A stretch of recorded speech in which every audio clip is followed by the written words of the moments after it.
वाक्य किसे कहते हैं? शब्दों के सार्थक समूह को वाक्य कहते हैं। उदाहरण, बच्चे में मेला देखकर खुश हो गए।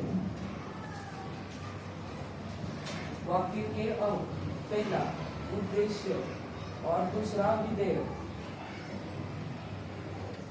उद्देश्य किसे कहते हैं? वाक्य में जिसके बारे में कुछ कहा जाता है उसे उद्देश्य कहते हैं।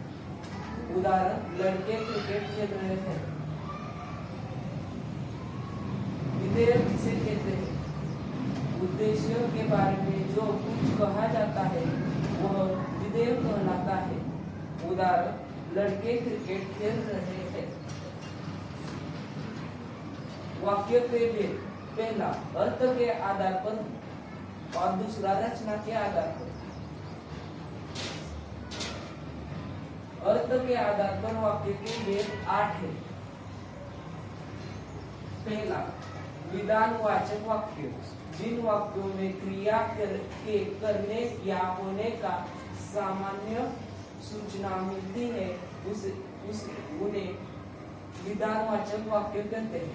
उदाहरण, वह प्रतिदिन व्यायाम करता है। सूर्य आग का बड़ा गोला है। दूसरा, निषेधवाचक वाक्य, जिन वाक्यों में क्रिया के न करने या न होने का बोध हो उन्हें निषेधवाचक वाक्य कहते हैं। उदाहरण, वह प्रतिदिन व्यायाम नहीं करता। चंद्रमा आग का बड़ा गोला नहीं है। तीसरा, प्रश्नवाचक वाक्य, जिन वाक्यों में प्रश्न किया जाता जाए उन्हें प्रश्नवाचक वाक्य कहते हैं। उदाहरण, क्या वह प्रतिदिन व्यायाम करता है? दूसरा वाक्य, क्या सूर्य आग का बड़ा गोला है? चौथा, संकेतवाचक वाक्य, जिन वाक्यों में एक क्रिया का होना दूसरी क्रिया पर निर्भर हो उन्हें संकेतवाचक वाक्य कहते हैं। उदाहरण, तुम परिश्रम करते तो अवश्य सफल होते। संदेहवाचक वाक्य, जिन वाक्यों में संदेह का बोध हो उसे संदेहवाचक वाक्य कहते हैं। उदाहरण, अब तक वह घर पहुंच चुका होगा। छठा, इच्छावाचक वाक्य, जिन वाक्यों से वक्त की इच्छा, आशा, शुभकामनाएं, आशीर्वाद आदि का बोध हो उन्हें इच्छावाचक वाक्य कहते हैं। उदाहरण, ईश्वर तुम्हें सुखी रखे।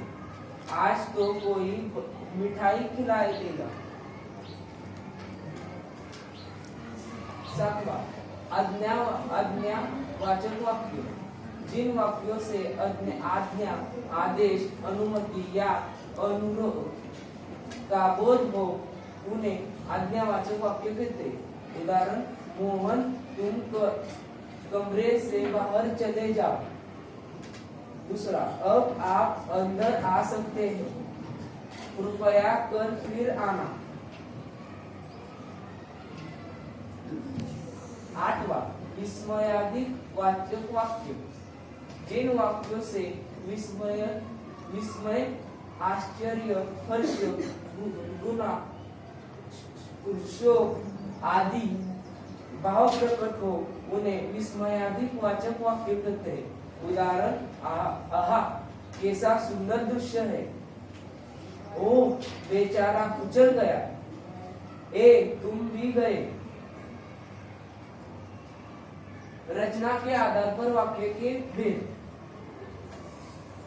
पहला सरल वाक्य, दूसरा संयुक्त वाक्य, तीसरा मिश्र वाक्य। सरल वाक्य, जिन वाक्यों में केवल एक उद्देश्य और एक विधेय हो उसे सरल वाक्य कहते हैं। उदाहरण, राणा प्रताप ने अकबर की अधीनता स्वीकार नहीं की। दिनेश के पिता ने सुरेश को भी हिंदी पढ़ाई।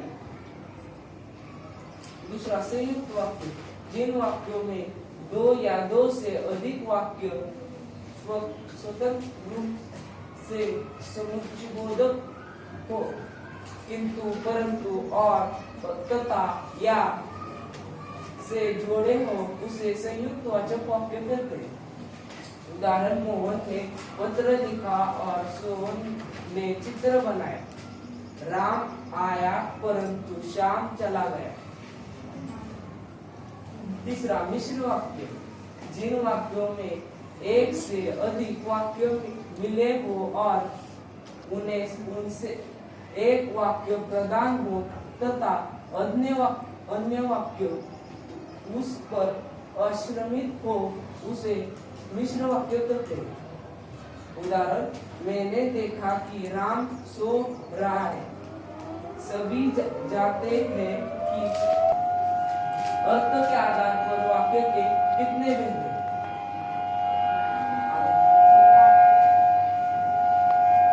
दूसरा, रचना के आधार पर वाक्य कौन से प्रकार है?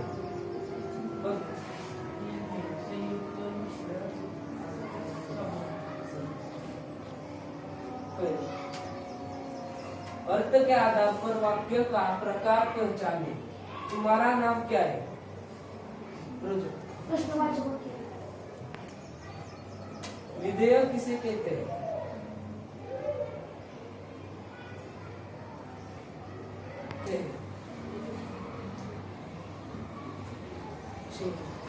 विधेय